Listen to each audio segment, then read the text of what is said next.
I still remember the exact sound my phone made that Tuesday night. Not because it was loud, because it changed everything.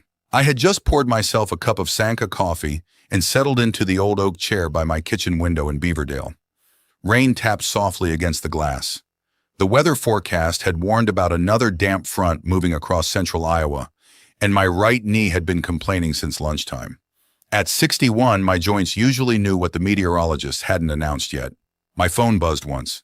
I smiled before picking it up. 3 days before your daughter's wedding, every message feels important. Then I read it. Dad, please don't ask about Chase's parents anymore. They won't be at the wedding. It's better if you don't meet them. I read it again, then a third time. I even adjusted my reading glasses thinking maybe I'd misunderstood a word. I hadn't. I sat there with the coffee growing colder in my hand. The kitchen suddenly felt much quieter than it had a minute earlier. 9 years earlier, after Nora died, I'd promised myself that Emily would never feel like she'd lost both parents. I'd worked overtime at the post office, cashed out vacation days, fixed my own roof, learned to braid hair from YouTube videos even though I wasn't very good at it. I'd paid for braces, college, her first apartment deposit, the transmission on her Honda Civic, half the wedding venue deposit, the rehearsal dinner. Yet somehow, knowing who my future son-in-law's parents were had become too much to ask. I looked toward the fireplace. Nora's picture sat where it always had. She was laughing in that photo wearing the blue sweater she'd insisted wasn't flattering. I smiled despite myself. You were wrong about that sweater, I said quietly. The room, of course, didn't answer. After a while, I typed back, okay, just one word, no questions, no guilt, no argument. I set the phone face down. The silence that followed somehow hurt more than the message itself. Emily called about 30 minutes later. Dad, hey sweetheart, you aren't upset, are you? There was hesitation in her voice, not concern exactly. More like she was checking whether a problem had stayed contained. I said, okay. I know, it's just, she sighed. Chase's family has complicated history. Everybody does. It's different. I wasn't asking for medical records, I said with a small laugh. I just figured parents usually meet before their kids get married. Another pause. You'll understand someday. I almost smiled. I hope so. She quickly changed the subject. Don't forget dinner tomorrow. I won't. Love you. Love you too. She hung up first. I stared at the dark screen. She'd said love you, but she'd never answered my question. The next evening, I drove my old Ford F-150 into West Des Moines. The truck wasn't pretty anymore. The paint had faded. There was a dent behind the passenger door from backing into my own mailbox 7 years earlier. It still ran. Kind of like me. The restaurant Chase had picked overlooked Jordan Creek. It was modern, all-polished wood, hanging lights and servers who somehow knew everybody's wine preferences. Emily hugged me. She looked beautiful, happy, nervous. She'd inherited Nora's smile. For a moment, I forgot every uncomfortable text message. Then Chase arrived. He shook my hand with both of his. Mr. Whitaker, you can call me Rob. I appreciate everything you've done for Emily. His smile was polished. Too polished. The kind you practice. Dinner stayed pleasant through appetizers. Emily talked about flower deliveries. I complained about Iowa weather. Chase told a story about a commercial property deal that made everyone laugh. If someone had walked by our table, they'd have thought we were an ordinary family. Maybe that's why I chose that moment. So, I said casually while setting down my fork, when do I finally get to meet your folks? Emily immediately looked at Chase. Not naturally, automatically, like she'd been waiting for him. He dabbed his mouth with a napkin before speaking. Rob, his voice stayed calm. My family has some old wounds. I nodded. I understand. Emily understands them too. He leaned forward just slightly. I hope you care enough about her not to dig into things that hurt people. The words were polite. The meaning wasn't. He hadn't answered me. He'd turned my question into something selfish. I noticed Emily watching me, waiting, as though the next move belonged to me. I could have pushed. Instead, I asked quietly, so they're definitely not coming. Emily spoke before Chase could. No.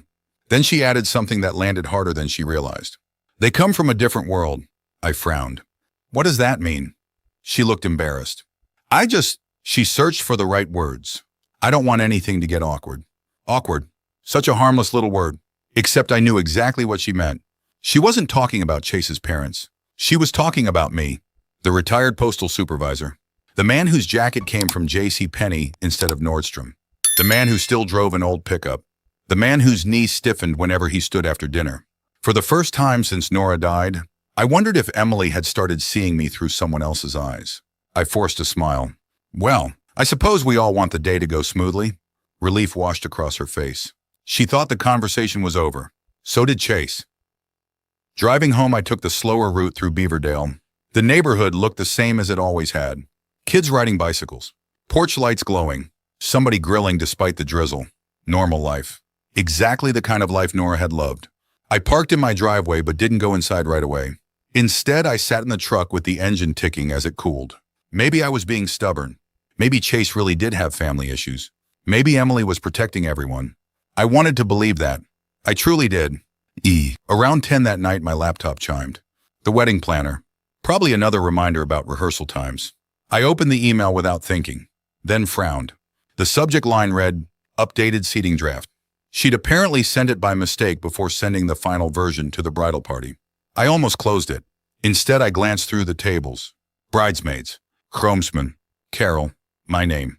Then my eyes stopped. Table 4, 2 names, G. Mercer, M. Mercer. I blinked, scrolled back up, then down again. No, I wasn't imagining it. Mercer. Not Merritt, not attending, not blank. 2 reserved seats. I leaned closer to the screen. My heartbeat slowed instead of speeding up. That's always been my curse. When something feels terribly wrong, I become calmer. I printed the seating chart, laid it beside my coffee cup. Read every line again. The planner hadn't marked them absent. She'd assigned them seats. Someone expected those 2 people to be there, which meant someone had lied. I looked toward Nora's photograph. The house felt unusually still. Outside, rainwater dripped steadily from the gutters. Inside, I stared at 2 names I'd never heard before 20 seconds earlier. G. Mercer, M. Mercer. I picked up the paper again. Then I quietly spoke into the empty living room. Something's wrong, Nora. I swallowed. And I think our daughter is standing right in the middle of it. The next morning, I almost convinced myself to let it go. I woke up at 6 like I always did, even though I'd been retired for almost 4 years. Old habits don't disappear just because your paycheck does. I shuffled into the kitchen, fed the robin that visited my back deck every morning, and listened to the local radio while scrambling 2 eggs. By 8 o'clock, I had a legal pad sitting beside my coffee. On the top line, I'd written one question. Who are the Mercers? I stared at it for a full minute. Then I crossed it out. Maybe Emily was right. Maybe Chase's family had reasons they didn't want strangers digging into their lives. Maybe I was becoming one of those old men who couldn't accept that their children had grown up. I folded the legal pad shut. I'm done, I told myself. 5 minutes later, I grabbed my truck keys. The Polk County Assessor's Office wasn't exactly where most people would spend a Wednesday morning, but I'd spent 36 years working for the Postal Service. I knew one thing about government records. Most ordinary information wasn't secret. You just had to know where to look. The woman behind the public records counter smiled politely. Can I help you? I'm trying to locate a property owner. She slid a keyboard toward me. You can search the public database right there. No questions. No suspicious looks.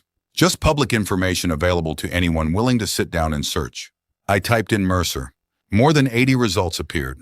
So much for being clever, I muttered. The first address belonged to a retired couple in Ames. The second had been sold 5 years earlier. Another Mercer owned farmland nearly an hour away. None of them meant anything. After almost 90 minutes, my neck hurt from leaning over the monitor. I rubbed my knee and laughed quietly. What are you doing, Rob? The woman at the counter looked over. You okay? Just realizing retirement gives a man too much free time. She chuckled. You'd be surprised how many people come in here trying to solve family mysteries. I hope most of them find happier endings. She smiled kindly. I hope so too. I stopped for lunch at a small diner on Hickman Road. The waitress recognized me. The usual, you remember, you always order the turkey sandwich and ask for extra pickles. Guess I'm predictable. She poured fresh coffee. You look like you've got something on your mind. My daughter gets married Saturday. Her face brightened. That's wonderful. It should be. The words slipped out before I could stop them. She didn't pry. She simply refilled my cup and said, sometimes weddings bring out strange things in families. Funny how complete strangers can say exactly what you need to hear. By early afternoon, I'd decided the search had been foolish. I was halfway home when my phone rang. Carol, Nora's younger sister, never called just to chat. You sound tired, she said the moment I answered. I've been chasing ghosts. What kind? I told her everything. The text message, dinner, the seating chart, the name Mercer. She stayed quiet for several seconds. Then she asked one question. Did you say Mercer? Yeah, Marcia Mercer. I don't know. Silence again. Longer this time. Finally, she spoke slower than usual.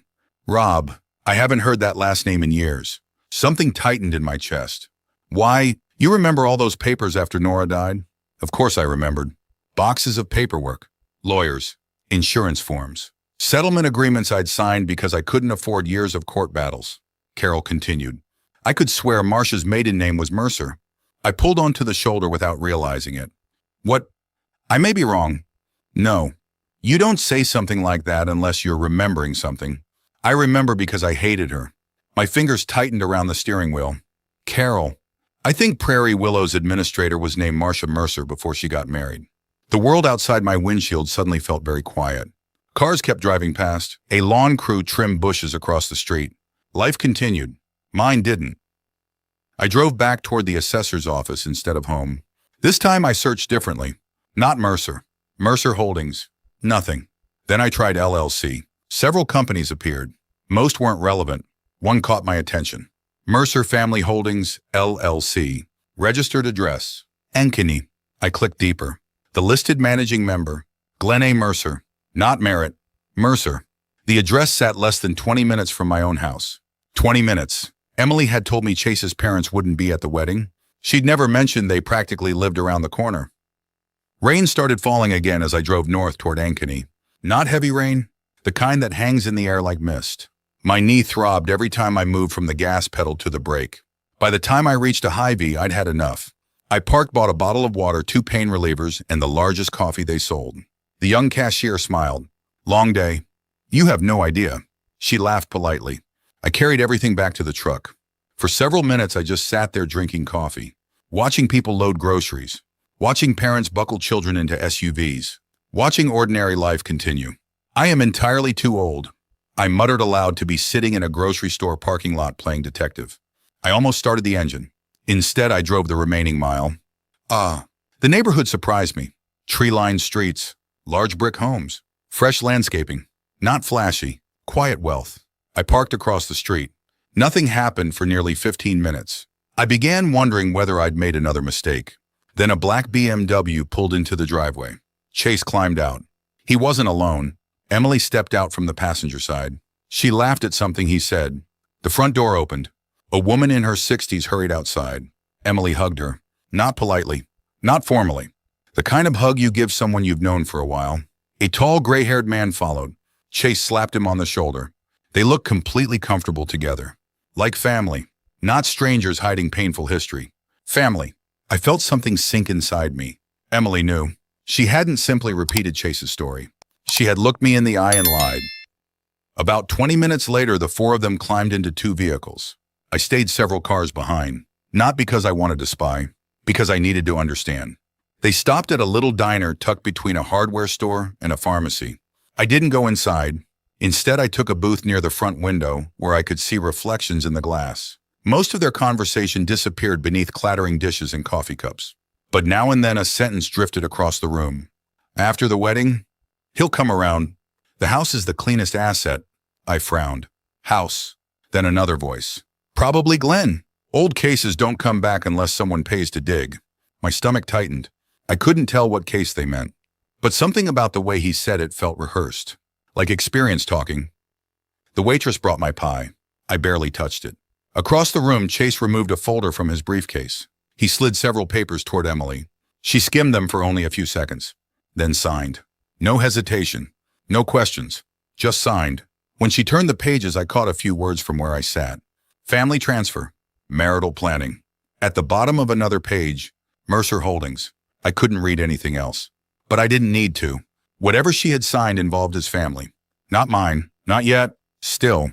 My instincts told me this wasn't about wedding flowers or honeymoon reservations. Then I heard something that froze me in place. Marcia lowered her voice. Almost a whisper. Yet the words carried just enough. Prairie Willow taught us one thing. She smiled. People forget when they're tired enough. The fork slipped from my hand onto the plate. Prairie Willow. I hadn't spoken those 2 words aloud in years. That was where Nora had gone after her hip surgery. That was where she died 7 days later. The sound of dishes faded around me. For one impossible second, I could almost hear the phone call I'd received at 2:14 that morning 9 years ago. Mr. Whitaker, I'm sorry. There were complications. I paid my bill without finishing the pie. I drove home in silence. The house smelled exactly the way it always did. Old books, coffee, cedar from the hallway closet. I walked straight to the linen closet where I'd stored the box I'd promised myself never to open again. Nora's file box, hospital records, insurance papers, letters from attorneys, the settlement agreement. I carried it to the kitchen table. Dust floated into the light as I lifted the lid. My hands shook, not from age, from memory. One folder after another, medical bills, medication logs, legal correspondence. Then halfway down the stack, a faded internal memo, yellow with age. I stared at the signature. My breathing stopped. At the bottom of the page in neat blue ink were 5 words I'd never expected to see again. Marcia Merritt, Administrative Director. I slowly lowered myself into the chair. Outside rain tapped softly against the windows. Inside, the past had just walked back into my life. I barely slept that night. The rain had finally stopped, but every time the house settled with its usual creaks, I opened my eyes and looked toward the hallway. Nora's file box sat on the kitchen table exactly where I'd left it. For 9 years, it had lived in the linen closet behind extra towels and an old Christmas tablecloth. I told myself I kept it because throwing it away felt wrong. The truth was simpler. I wasn't ready to read it again.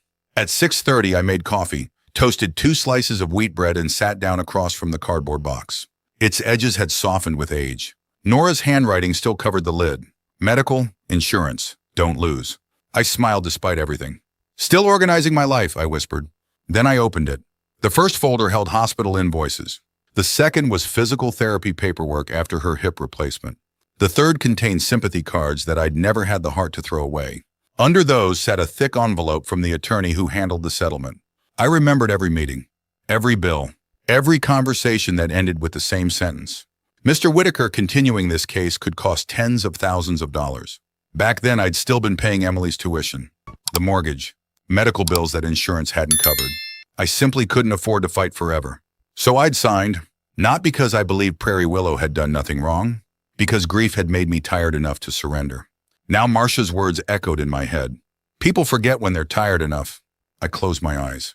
Maybe that hadn't been a casual remark after all. Maybe it had been a philosophy.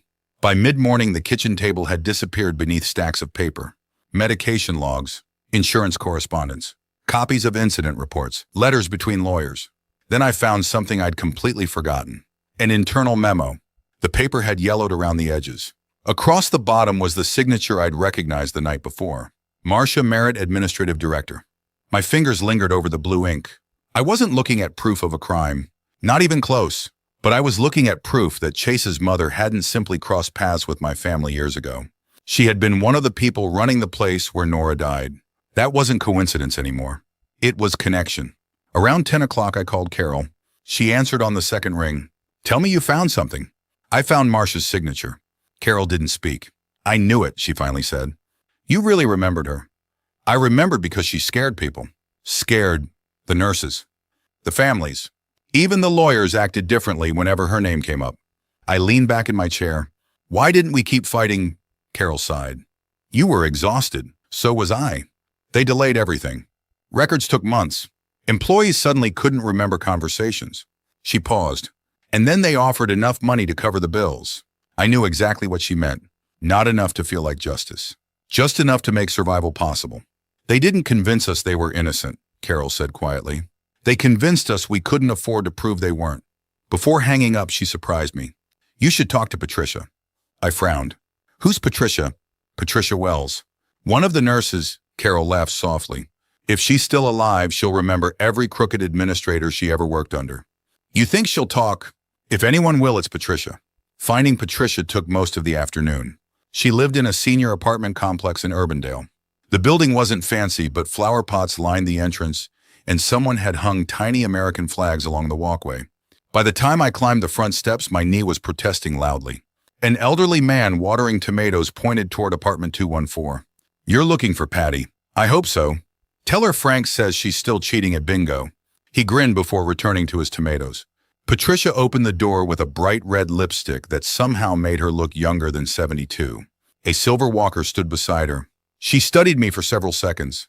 You look familiar. I'm Rob Whitaker. Nothing. My wife was Nora. Her expression changed immediately. Oh, she stepped aside. You'd better come in. Her apartment smelled like lemon polish and fresh coffee. Family photographs covered one wall. A tiny radio played old country music in the background. Without asking, she placed 2 cookies on a plate between us. They're stale, she warned. I baked them Monday. They'll still beat hospital food. She laughed. I like you already. After a few minutes of polite conversation, I finally asked the question that had brought me there. Did you know Marcia Merritt? Patricia stopped smiling.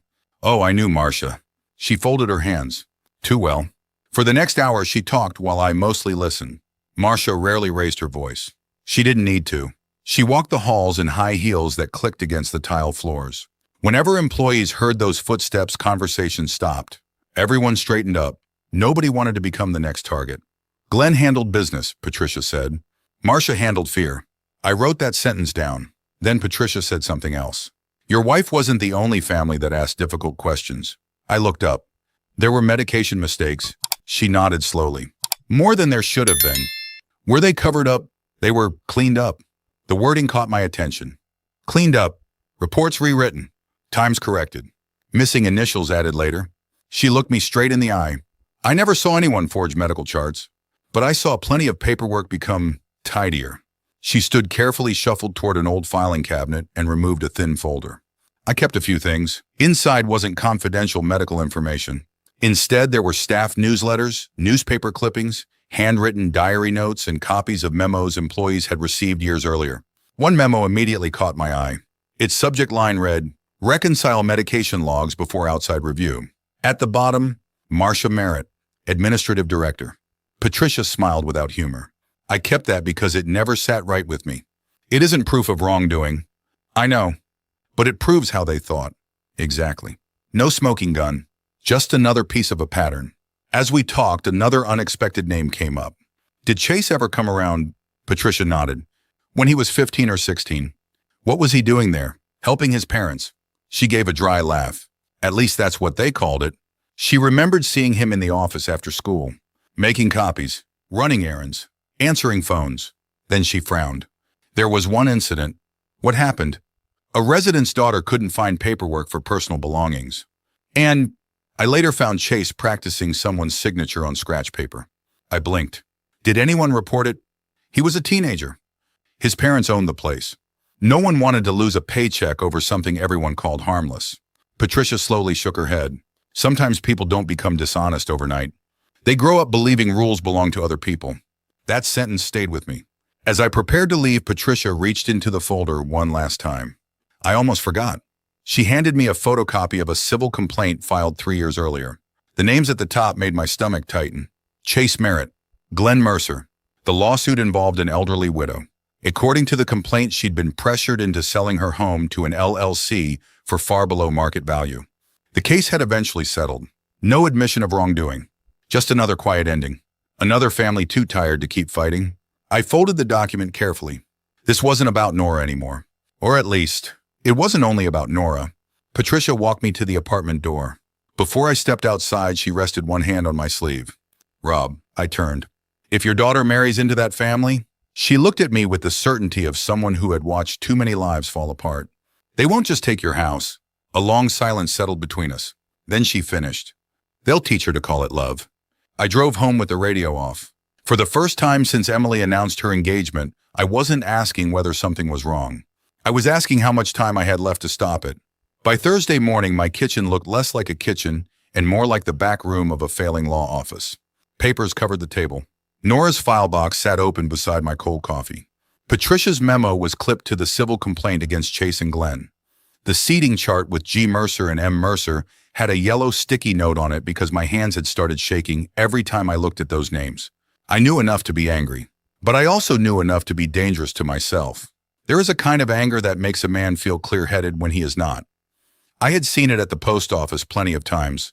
A supervisor gets humiliated, a driver gets written up, a customer starts yelling, and suddenly somebody who had been steady for 20 years says the one sentence that ruins his job.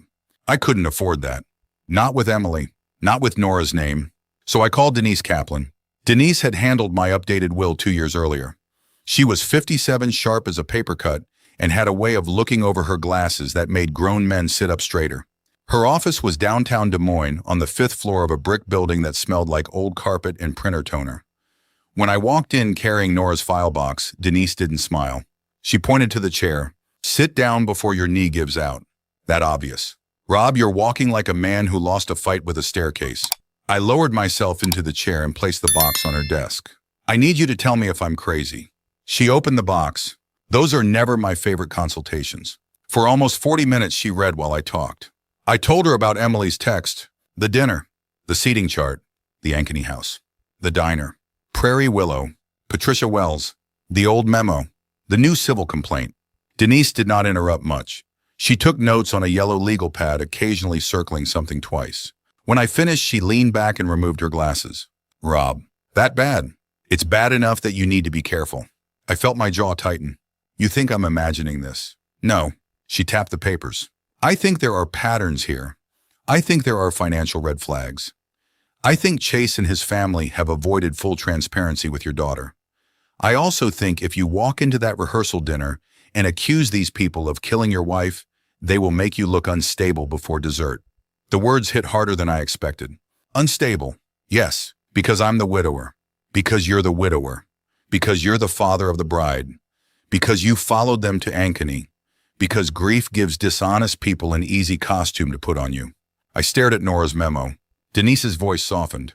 "You don't need a scene, Rob. You need proof. I have proof. You have pieces. Pieces matter, but they need to be used correctly." I rubbed both hands over my face. "What do I do?" She pushed the seating chart back toward me. "First, you stopped chasing them." "I wasn't." She raised one eyebrow. I closed my mouth.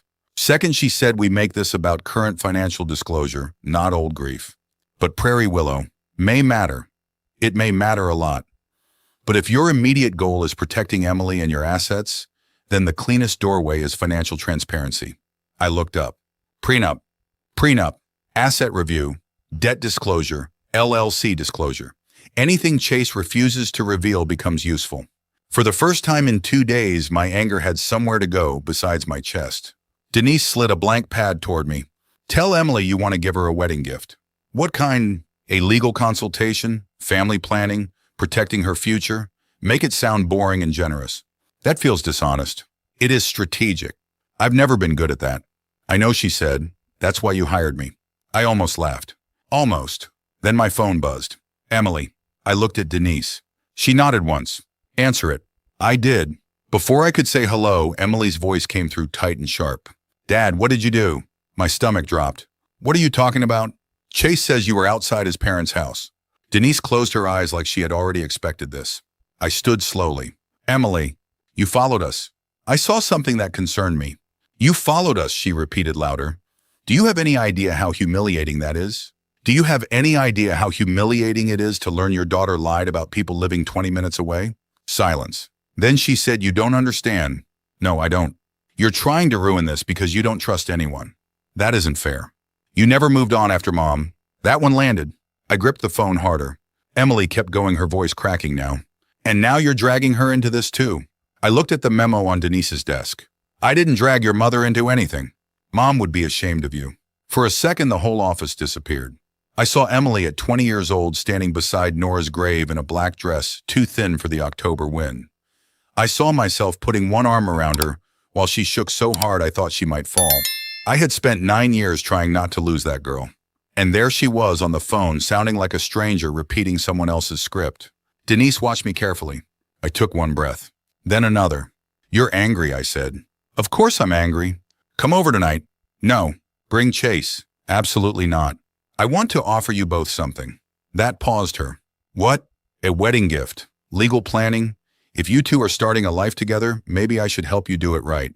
There was suspicion in her silence. "What does that mean?" "It means Denise Kaplan can meet with all of us tomorrow morning. We'll talk about the house inheritance, anything that needs protecting." "You're serious?" "I am. And you'll stop digging." Denise's eyes sharpened. I did not answer the way Emily wanted. "I'll stop guessing." That was true enough. "Oh." Chase arrived at Denise's office Friday morning in a suit that probably cost more than my first car. Emily came in beside him, pale and tired, with her engagement ring, catching the fluorescent light every time she moved her hand. Chase smiled at Denise. "Thank you for making time. Rob can be very protective. Denise didn't smile back. That's often a parent's job. He gave a small chuckle. Of course. I sat quietly. That was the hardest part. Chase expected anger. He expected accusations. He was ready for an emotional old man. So I gave him paperwork instead. Denise began calmly. Rob has asked me to help clarify estate and asset planning before the wedding. If any family property is ever transferred, we want Emily protected. Chase leaned forward. Absolutely, I've been saying the same thing. Emily glanced at him. He continued too quickly. Transparency is important, especially with a home involved. Denise made a note. What home are you referring to? Chase blinked once. Rob's. I kept my face still. Denise nodded. What is your understanding of its value? Well, Beaverdale has gone up. Depending on condition, maybe 300, 350. Emily looked at me then. I could see the question in her face. How did he know that? Denise turned a page. Is there a mortgage? Chase smiled. That would be Rob's information. But you asked about anticipated transfer timing, correct? His smile thinned. I don't think I used those words. No, Denise said. I did. The room went quiet. Then Denise placed a clean form in front of him. For a prenuptial agreement involving potential family assets, we would need full disclosure of debt business interests, LLC connections, pending claims, and any family entities that might affect Emily after marriage. Chase's fingers stopped moving. Emily looked between them. What LLC connections? Chase laughed lightly. Standard legal language, Em. Denise kept her tone pleasant. Mercer Family Holdings LLC would be one example. The color left his face just enough for me to notice. He recovered quickly. I don't know why that would be relevant. Then disclosure should be simple. His jaw worked. That's private family business. Emily's voice was quiet. Chase. He turned to her instantly soft. Baby, this is exactly what I meant. Your father is turning a gift into an interrogation. I almost spoke. Denise touched the edge of my sleeve under the table, so I stayed silent. Chase stood. I need to take a call. His phone had not rung. He stepped into the hallway, but the old office door did not close all the way. His voice dropped. Not enough. They're asking about Mercer Holdings. Emily's head turned slowly. Chase continued from the hall. No, I didn't tell her that part. The silence in the room became a living thing. Emily stared at the door, then at Denise, then at me. What part? She whispered. I wanted to reach for her hand. I didn't. A few seconds later, Chase came back in smiling. But Emily had changed. Not completely. Not enough. But something had cracked. I need time, she said suddenly. Chase froze. What? I said I need time. Emily, don't let them. I need time. She grabbed her purse and walked out. Chase looked at me then, and for the first time the politeness was gone. You don't know what you're doing. I stood carefully feeling every inch of pain in my knee. No, I said, but I'm learning. That night at 9:37, Denise called. I had just turned off the porch light. What did you find? I asked. She didn't waste words. Mercer Holdings is tied to a bridge loan application. What does that mean? It means someone is borrowing against expected money. My mouth went dry. What expected money? An anticipated family asset transfer. I leaned against the kitchen counter. Mean? That's the implication. And Emily? Denise was quiet for half a second. Long enough. Rob, this isn't just a bad fiancé. I looked again at Nora's picture on the mantle. Denise finished in a voice as cold as Iowa rain. This is a business plan, and your daughter is part of the paperwork. By Friday evening, the rehearsal dinner looked exactly the way Emily had dreamed it would. Soft amber lighting, white tablecloths, fresh flowers lined the center of every table. The private dining room at the steakhouse overlooked a small pond where the last light of the Iowa sunset reflected across the water. If someone had walked in without knowing our story, they would have seen nothing but smiling families preparing for a wedding. I arrived 10 minutes early. Old habit. My navy blazer had been pressed the night before. It wasn't expensive, but it was clean. Nora had bought it for my retirement party, insisting that every man deserved one jacket that made him stand a little straighter. As I stepped inside, my knee reminded me that standing straight had become more complicated over the years. Emily looked up first. For a moment, I saw the little girl who used to wave from elementary school concerts until she spotted me in the audience. Then the moment disappeared. Hi, Dad. You look beautiful.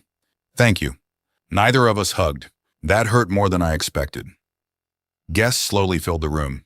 Co-workers, bridesmaids, groomsmen, a few cousins from both sides.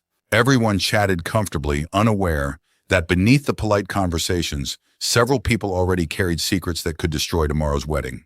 Then Chase walked in, confident, relaxed. He kissed Emily on the forehead before shaking hands around the room. His parents arrived a few minutes later, not as absent family members, not as mysterious relatives who couldn't attend, as old family friends. I watched Chase introduce them. This is Glenn, and this is Marcia. No last name, no explanation. Just enough truth wrapped around a lie.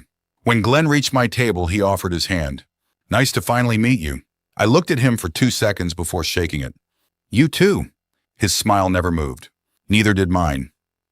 Just before everyone sat down, Carol slipped into the room. She wore a dark green jacket and carried herself with the confidence of someone who had stopped worrying about other people's opinions decades ago. She leaned toward me. You ready? I don't know. She squeezed my shoulder. Good. I frowned. Good. The people who enjoy these moments too much usually become the villains. I couldn't argue with that. Dinner began quietly. Steaks arrived. Wine glasses clinked. People laughed over harmless stories about college roommates and wedding disasters. I barely tasted my food. Across the room, Marcia laughed at something one of Chase's business associates said. She looked comfortable, too comfortable, as though Prairie Willow had happened to someone else. Denise arrived 20 minutes later. She wasn't invited. She wasn't crashing the event either. She simply walked in carrying a leather briefcase, nodded politely to the event coordinator, and came straight toward me. Everything about her said attorney. Professional, calm, prepared. She placed several large envelopes on the table beside me. No surprises, she whispered. Everything inside is public record or privately owned by you. I nodded. Thank you. You only get one chance to do this correctly. I know. And remember, she looked directly at me. Let them speak. Half an hour later, Chase stood to give a toast. He raised his glass. When I met Emily, I knew I'd found someone who believed in honesty. I almost looked away. Family. Several guests smiled. And building a future based on trust. Carol quietly muttered under her breath. That's rich.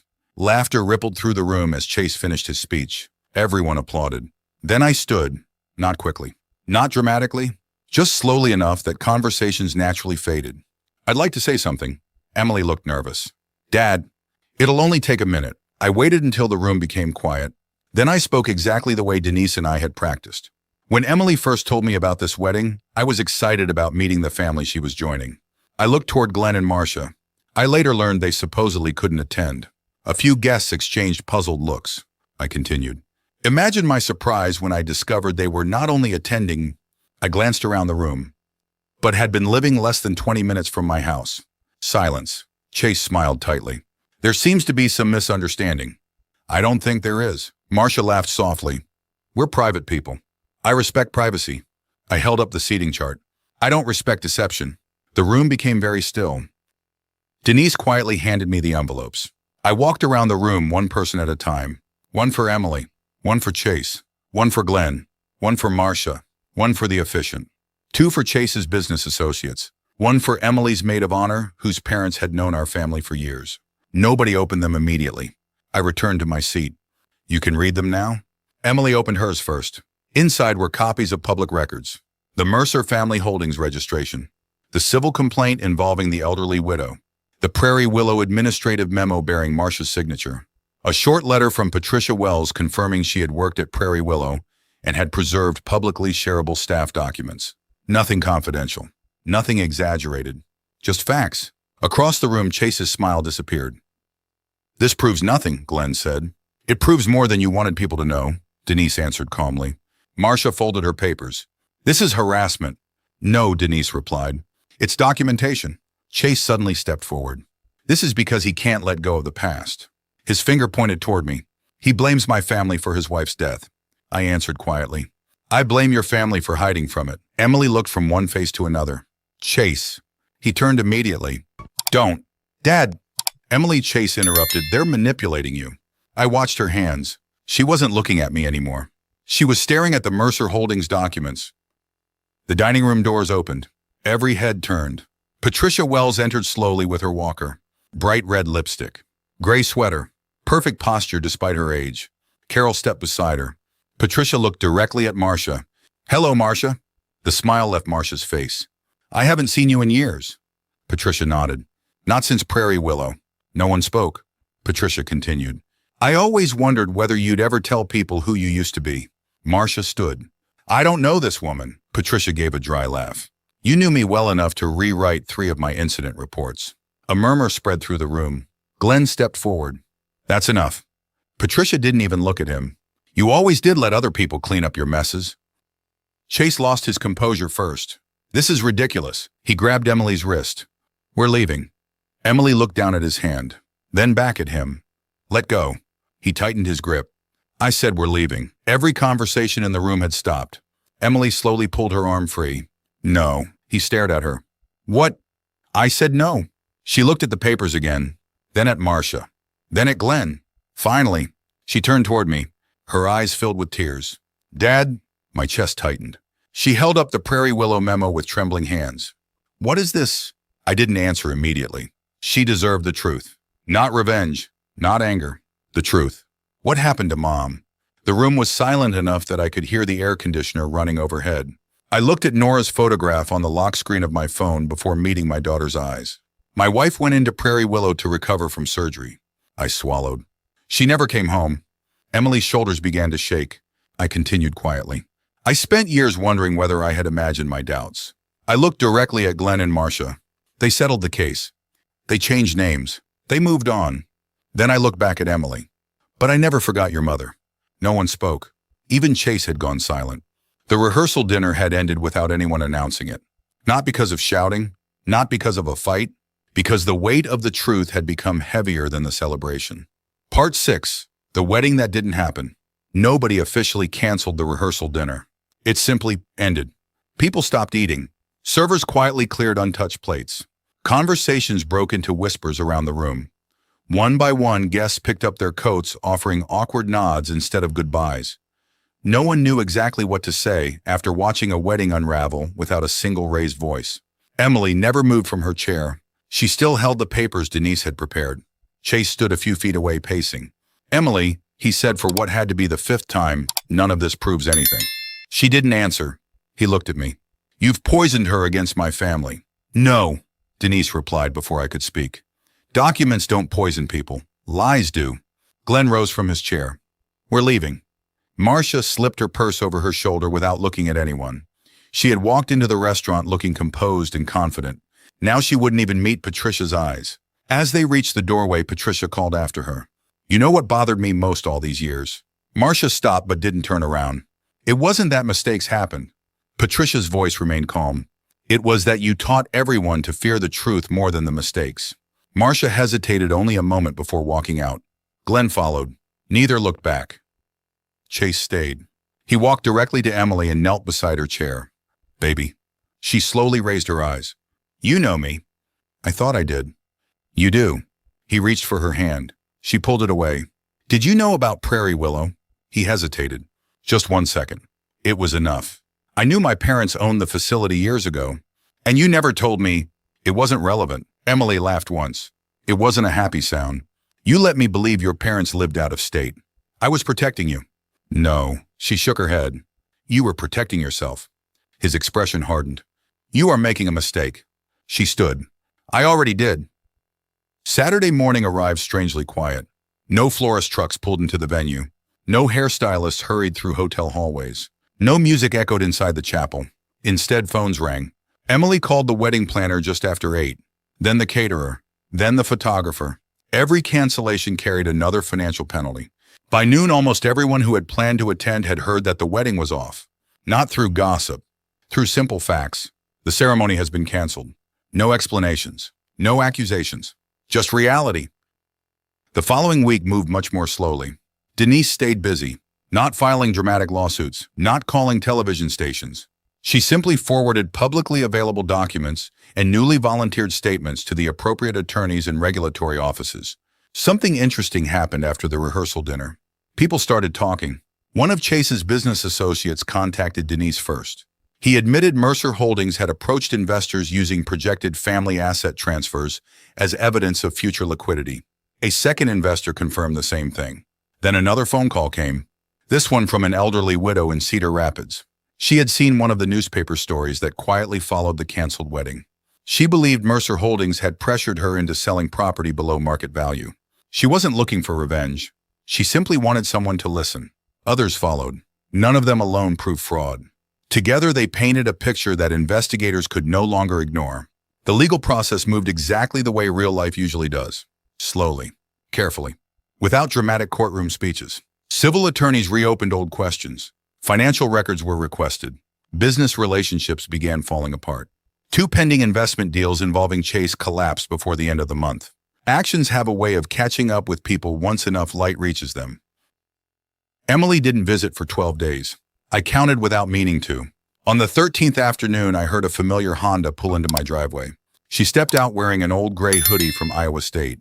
No makeup, hair pulled back. She looked 29. She also looked 19, like the girl who had cried in this same driveway after losing her mother. I opened the front door before she reached it. "Hi, Dad." "Hi." Neither of us moved. Finally, she whispered, "I'm sorry." I stepped aside. "Come in." We sat at the same kitchen table where I'd opened Nora's file box. For several minutes, neither of us touched the coffee I'd poured. Emily stared at the mug. "I kept trying to convince myself you were overreacting." "I know. I thought you hated Chase." "I never hated him."